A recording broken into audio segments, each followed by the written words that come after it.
Vous êtes-vous déjà demandé pourquoi Jésus pouvait rester calme alors que le monde autour de lui s'effondrait? Pensez-y, une tempête furieuse menace de faire couler le bateau, les disciples courent paniqués dans tous les sens, et au milieu de ce chaos, Jésus dort. Pouvez-vous imaginer comment quelqu'un peut avoir une telle paix quand tout semble perdu? De plus, même face à des accusations injustes, à la trahison, à des souffrances insupportables sur la croix et au moment de combat, Jésus est resté calme, équilibré et résistant. Quel était son secret? Comment pouvait-il transformer le chaos en paix? Maintenant, imaginez que vous puissiez appliquer ces mêmes leçons dans votre vie. Imaginez comment vous pourriez affronter les défis quotidiens, l'anxiété, les doutes, les conflits avec ce même calme que Jésus manifestait. Que cela ne changerait-il pas tout?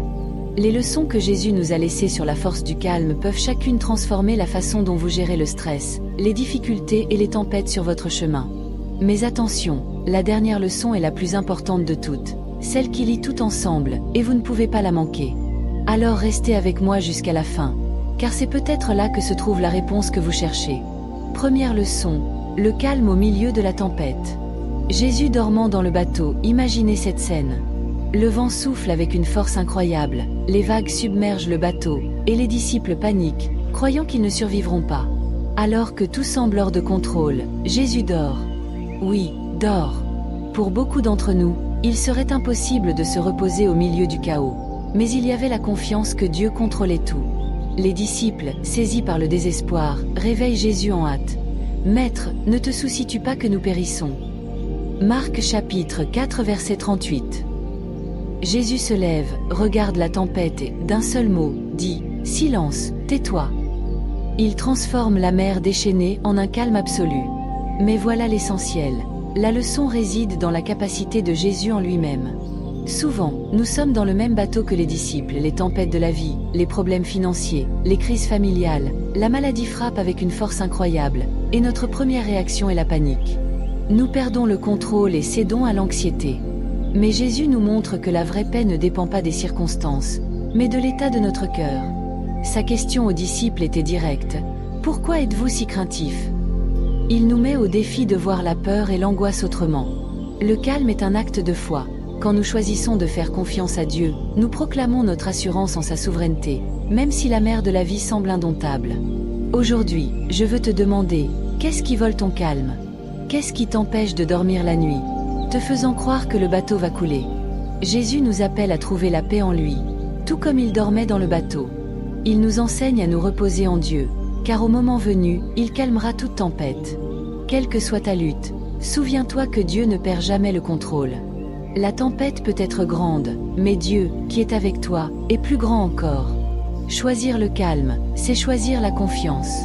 Et la confiance apporte une paix que le monde ne peut expliquer. C'est cette paix que Jésus offre même lorsque tout s'effondre autour de nous. Deuxième leçon, le silence qui désarme. Imaginez que vous soyez devant des gens qui vous accusent injustement. La réaction naturelle serait de se défendre, de prouver leur erreur, de crier pour que tout le monde entende la vérité. Maintenant, pensez à Jésus, qui, devant le jugement de Pilate, choisit le silence face aux fausses accusations. C'était un acte d'un calme étonnant et d'une force incomparable. Dans l'Évangile selon Matthieu, Pilate s'étonne. « Ne réponds-tu pas? Combien de témoins portent-ils contre toi ?» Matthieu chapitre 27 verset 13. Mais Jésus ne répond pas. Il savait que sa mission ne dépendait pas de l'opinion des autres et que la vraie justice viendrait de Dieu. Le silence de Jésus n'était pas vide, c'était un silence plein de sens, exprimant confiance, paix et conviction. Combien de fois nous retrouvons-nous dans des situations similaires? On nous juge injustement, on nous critique ou on nous comprend mal. Notre première réaction est souvent d'entrer en dispute, souvent poussée par la colère ou l'orgueil. Mais Jésus nous enseigne que le silence peut être la réponse la plus forte, un silence désarmant. Le silence de Jésus n'était pas passif. Il n'ignorait pas ce qui se passait, mais il choisissait de ne pas être gouverné par les circonstances. Et toi, comment réagis-tu quand on t'accuse injustement? Le calme nous invite à prendre du recul et à nous rappeler que toutes les batailles ne sont pas les nôtres. Certaines batailles appartiennent à Dieu. Cette leçon nous fait réfléchir. Ne gaspillons-nous pas notre énergie à vouloir nous justifier? Ne laissons-nous pas les paroles des autres nous voler la paix? Quand nous choisissons de faire confiance à Dieu, nous le laissons parler pour nous, et crois-moi, il parle toujours à temps. Le calme de Jésus face aux accusations nous enseigne que notre paix ne dépend pas du contrôle de la situation, mais de la confiance que Dieu est proche. Nous n'avons rien à prouver à personne. Comme Jésus, nous pouvons tenir ferme, sachant que Dieu connaît la vérité. Alors la prochaine fois que tu seras sous pression, rappelle-toi l'exemple de Jésus, respire profondément, choisis le calme et laisse Dieu être ta protection. Parfois, le silence parle plus fort que 1000 mots. Troisième leçon, le calme qui prend soin, le bon samaritain. Es-tu déjà passé à côté d'une personne souffrant sans t'arrêter pour l'aider? Cette histoire nous confronte. Un juif a été battu, volé et laissé à moitié mort sur le bord de la route. Un prêtre et un lévite l'ont vu, mais sont passés outre, pressés. Seul le samaritain, celui qu'on n'attendait pas dans ce rôle, s'est arrêté. La première leçon est évidente, le calme nous permet de voir. Alors que les autres étaient pressés, le samaritain a vu cet homme, il s'est approché, a bandé ses blessures, et a dépensé son temps et ses ressources pour sauver une vie. Dans un monde où tout le monde court, combien de fois la précipitation nous empêche-t-elle de voir la souffrance des autres? Nous sommes tellement absorbés par nos propres problèmes que nous oublions de regarder autour de nous. Mais l'exemple du bon samaritain montre que le vrai calme est actif. Il nous pousse à la compassion, même quand c'est inconfortable ou demande un sacrifice. Ici, le calme devient un acte d'amour.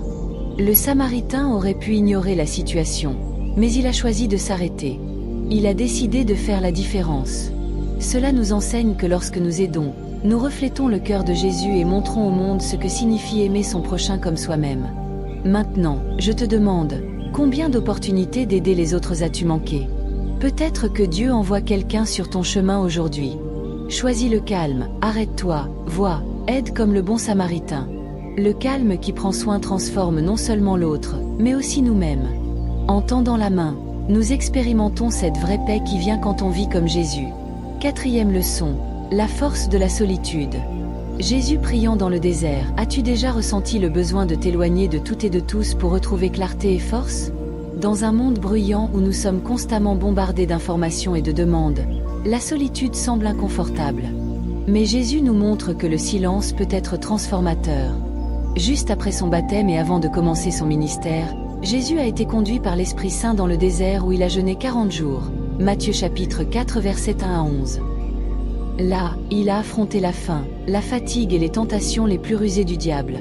Le désert est un symbole d'isolement, de solitude, et c'est là que Jésus a puisé force, clarté et calme. Il nous enseigne que la paix que nous cherchons ne se trouve pas dans le chaos, mais dans le silence avec Dieu. Quand nous nous éloignons du bruit du monde pour chercher la présence de Dieu, nous trouvons cette paix qui fortifie l'esprit et prépare notre mental aux plus grands défis.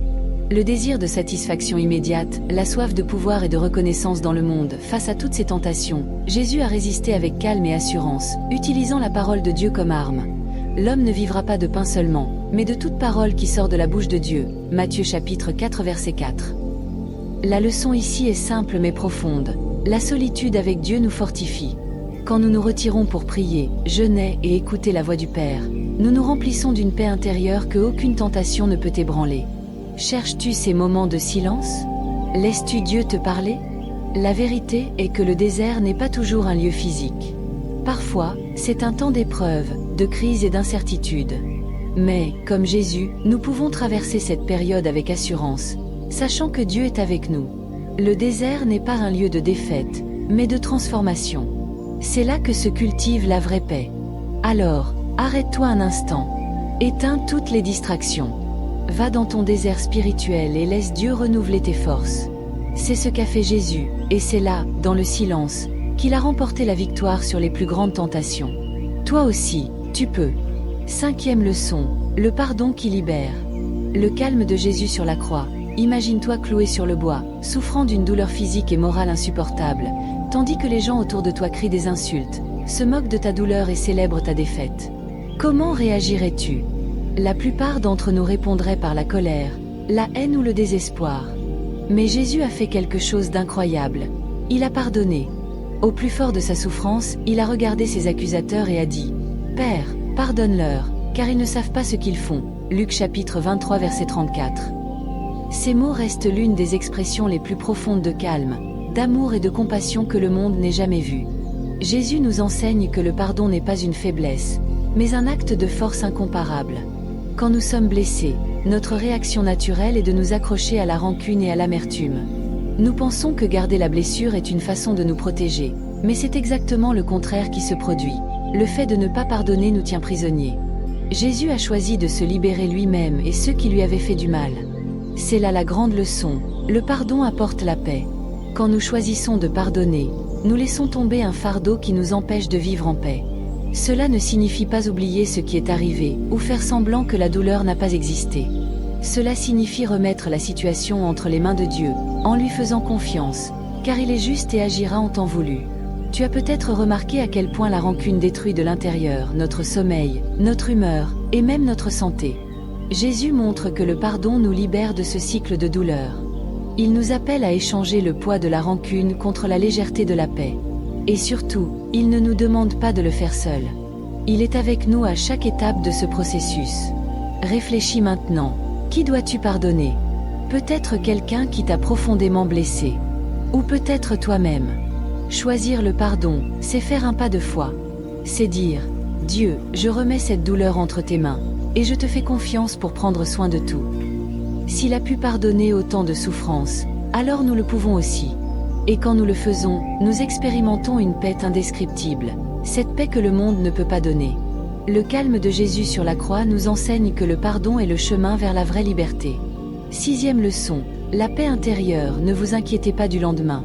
Nous vivons à une époque où l'anxiété semble envahir nos vies.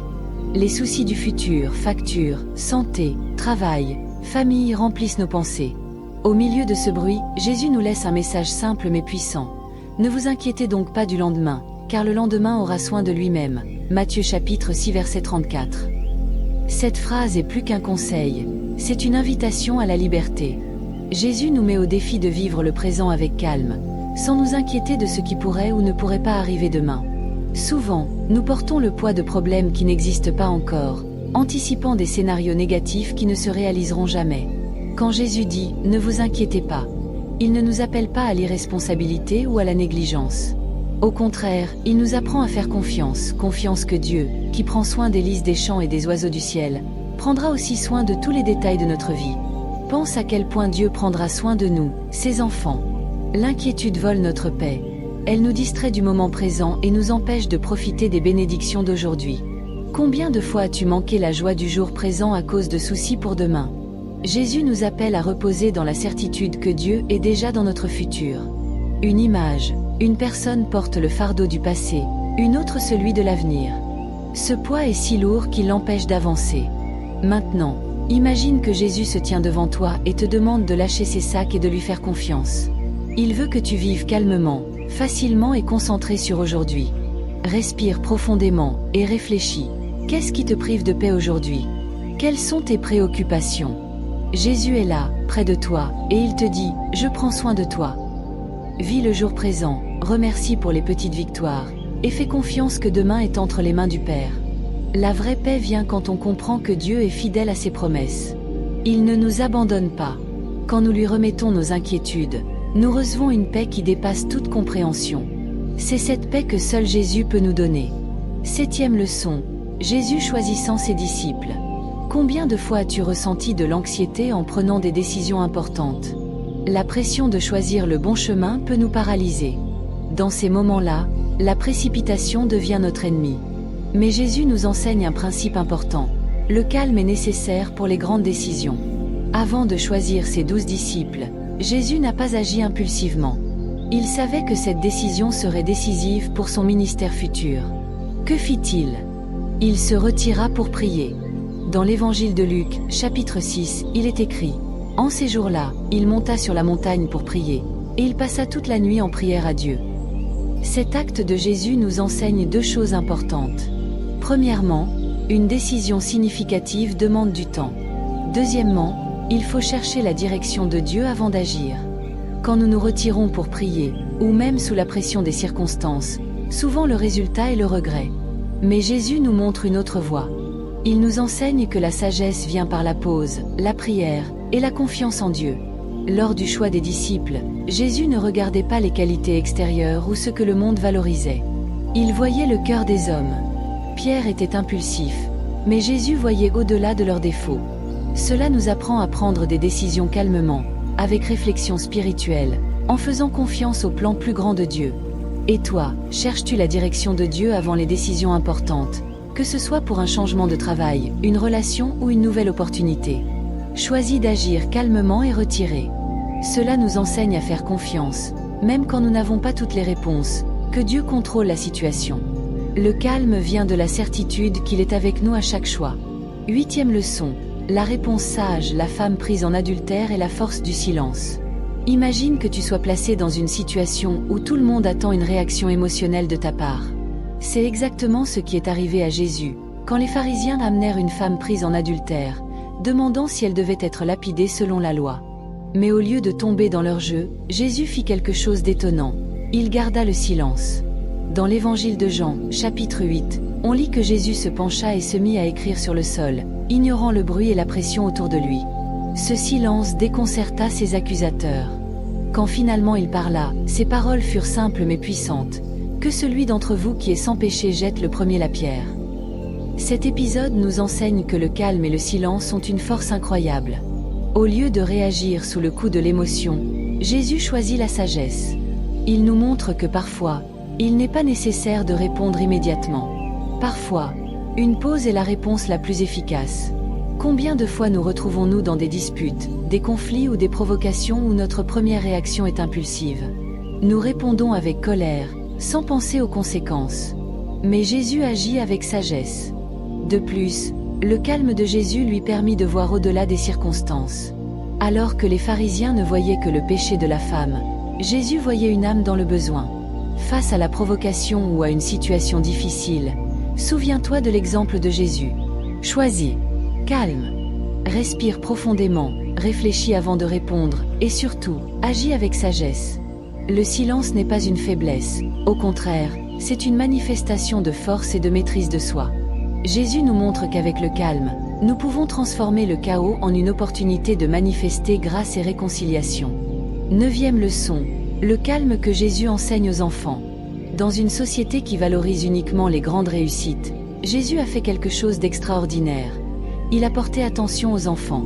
Quand les disciples essayaient de les repousser, Jésus dit « Laissez venir à moi les enfants, et ne les empêchez pas, car le royaume des cieux est pour ceux qui leur ressemblent. » Matthieu chapitre 19 verset 14. Ce geste simple mais profond nous enseigne que le calme nous permet de reconnaître ce qui est vraiment important. Au milieu de nombreuses responsabilités et pressions, combien de fois ignorons-nous les petites choses, la foi pure et simple, la confiance sans peur? Jésus nous invite à nous arrêter, regarder autour de nous, et voir la valeur des choses simples qui nous entourent. Cela n'est possible que si nous choisissons de vivre calmement. De plus, Jésus nous enseigne que la grandeur dans le royaume de Dieu ne se mesure pas au pouvoir ou au statut, mais à l'humilité du cœur, comme celui d'un enfant. Combien de fois sommes-nous tellement absorbés par l'action que nous oublions le calme de Jésus? Quand il accueillait les enfants, il nous invite à ralentir et vivre pleinement le moment présent.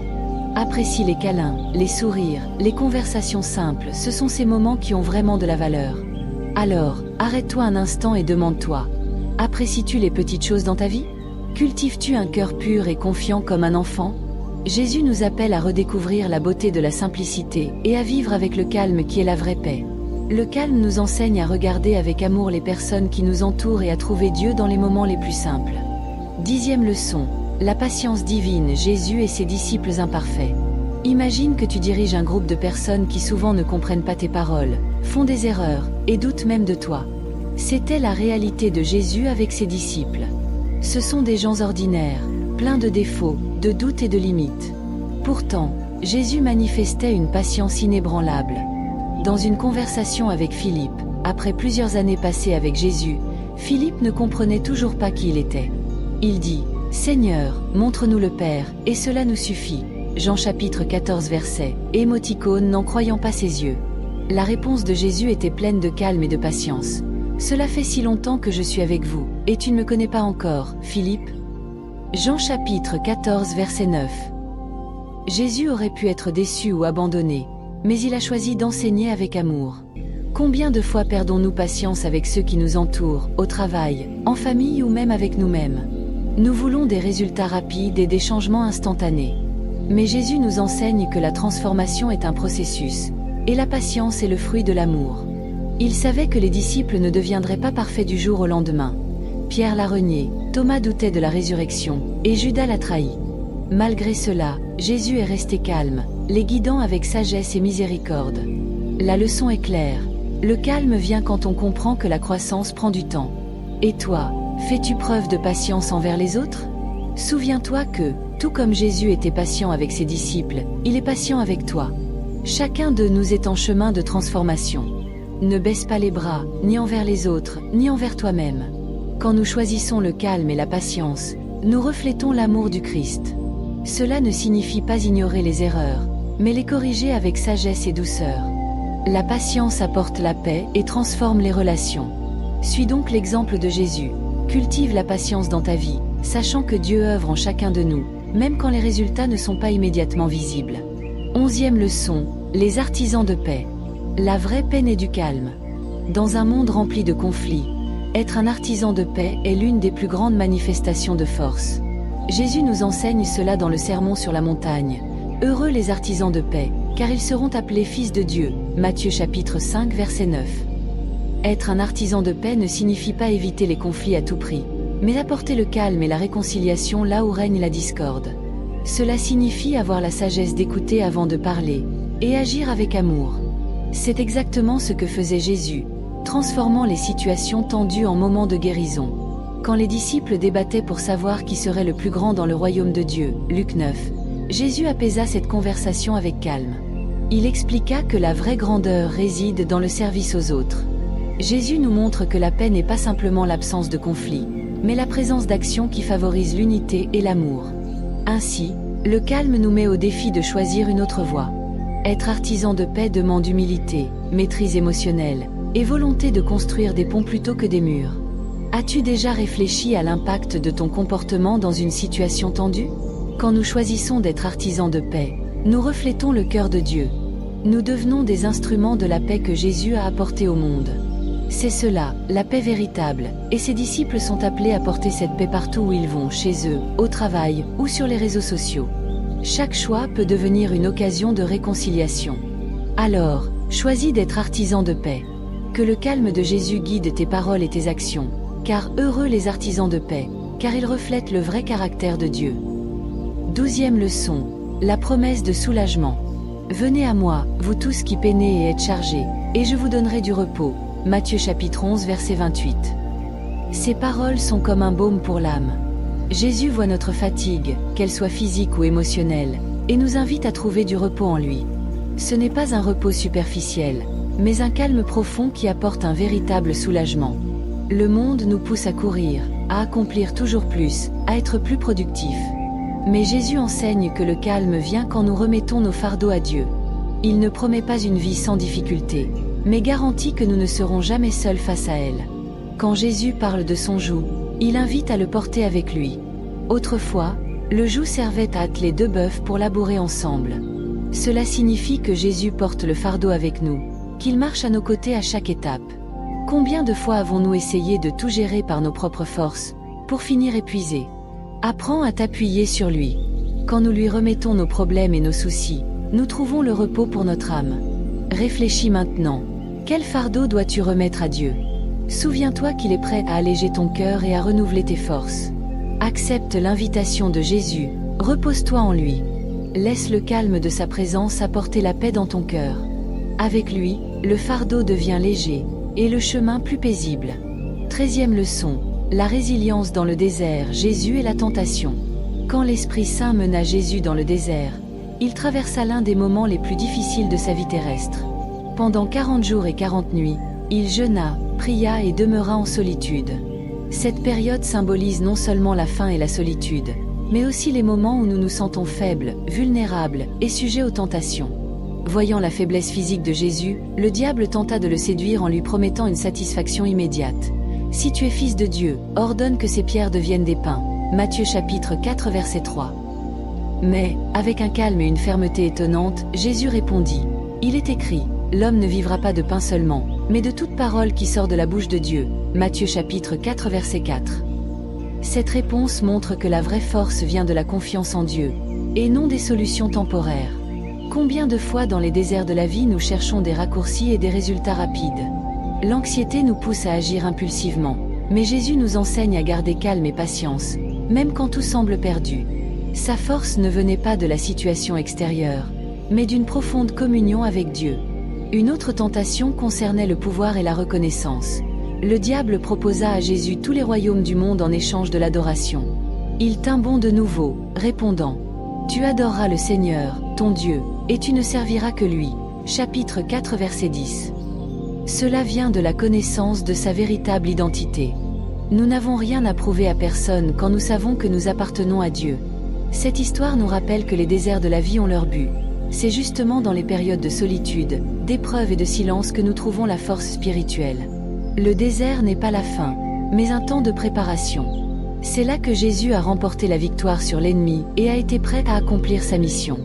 Et toi, comment réagis-tu dans les moments de tentation et de faiblesse? Souviens-toi de l'exemple de Jésus. Au lieu du désespoir, tourne-toi vers la parole de Dieu, prie et fais-lui confiance. Le calme vient quand nous choisissons de rester fermes, sachant que Dieu est avec nous et nous fortifie dans chaque bataille. En fin de compte, les déserts de la vie nous rendent plus forts. Jésus nous montre qu'avec la foi, la prière et le calme, nous pouvons surmonter n'importe quelle épreuve, en sortant plus préparés et plus proches de Dieu. Ma paix, je vous donne la promesse de Jésus. Peu avant sa crucifixion, Jésus savait que ses disciples feraient face à la peur, à l'incertitude et à la souffrance. Pourtant, il leur laissa une promesse puissante. « Je vous laisse la paix, je vous donne ma paix, je ne vous donne pas comme le monde donne. » Jean chapitre 14 verset 27. Ces paroles résonnent encore aujourd'hui comme une source de réconfort. La paix que Jésus offre n'est pas l'absence de problèmes ou de conflits, mais une paix intérieure qui demeure même au cœur des plus grandes tempêtes. Alors que le monde cherche la paix à travers des circonstances extérieures, Jésus donne une paix qui dépasse toute compréhension. Philippiens chapitre 4 verset 7. Réfléchis à cela. Jésus savait qu'il allait bientôt être arrêté et crucifié. Pourtant il parlait de paix avec une confiance totale en son Père. Il savait qu'en dépit des circonstances, Dieu contrôle tout. Cette promesse nous pousse à nous interroger. Où cherchons-nous notre paix?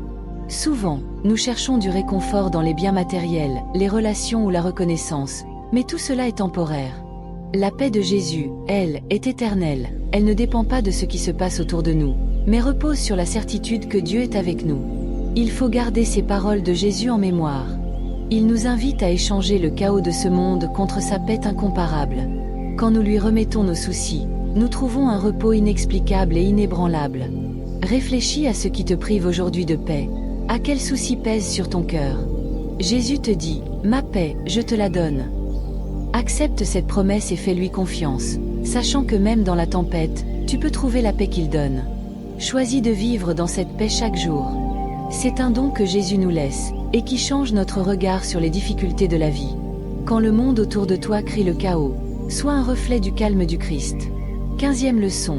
La paix au milieu de la souffrance. Jésus et la puissance de la croix. La crucifixion de Jésus fut un moment de souffrance inimaginable. Il fut trahi, humilié, torturé et crucifié devant une foule. Pourtant, au milieu de cette douleur incroyable, Jésus conserva un calme étonnant. Ses paroles n'étaient pas empreintes de colère ou de vengeance. Au contraire, il dit, « Père, pardonne-leur, car ils ne savent pas ce qu'ils font. » Luc chapitre 2 verset 34. Ces mots révèlent le cœur de Jésus, un cœur rempli d'amour, de compassion et de pardon, même au moment de l'agonie la plus intense. Comment pardonner dans une telle situation? La réponse réside dans le calme qui naît d'une confiance totale en Dieu. Jésus savait que ses souffrances avaient un but supérieur. Il ne se focalisait pas sur la douleur présente, mais sur la victoire qui viendrait par la résurrection. Cet exemple nous enseigne que même dans les moments les plus difficiles, nous pouvons trouver la paix si nous faisons confiance au plan de Dieu. Peu importe l'intensité de nos souffrances, elles ne sont pas une fin en soi, mais un passage vers la victoire. Combien de fois faisons-nous face à la douleur et perdons notre paix, sombrant dans le désespoir en ne voyant aucune issue? Mais Jésus nous invite à regarder au-delà de la souffrance et à croire que Dieu agit. Les souffrances de Jésus nous rappellent que nous ne sommes pas seuls dans nos combats. Il nous comprend parce qu'il a lui-même traversé les plus grandes souffrances. Et il promet d'être avec nous à chaque épreuve, à chaque larme. Si tu traverses une période difficile, regarde la croix. Que l'exemple de Jésus t'inspire à garder le calme, à pardonner et à faire confiance à Dieu. Car tout comme la croix n'a pas été la fin pour Jésus, ta douleur ne sera pas la fin pour toi. La victoire est proche. Si ces leçons sur la puissance du calme ont touché ton cœur et t'ont aidé un peu, n'oublie pas de liker et de partager cette vidéo avec ceux qui ont aussi besoin d'entendre ce message. Et si tu ne fais pas encore partie de cette communauté extraordinaire, abonne-toi à notre chaîne Vie d'Évangile et clique sur la cloche pour ne rien manquer des prochaines vidéos qui peuvent changer ta vie. Et ce n'est pas tout. Si tu as aimé cette vidéo, je suis sûre que la suivante t'inspirera encore plus. Merci beaucoup d'être resté jusqu'à la fin. Que Dieu bénisse toi et ta famille. À bientôt dans la prochaine vidéo.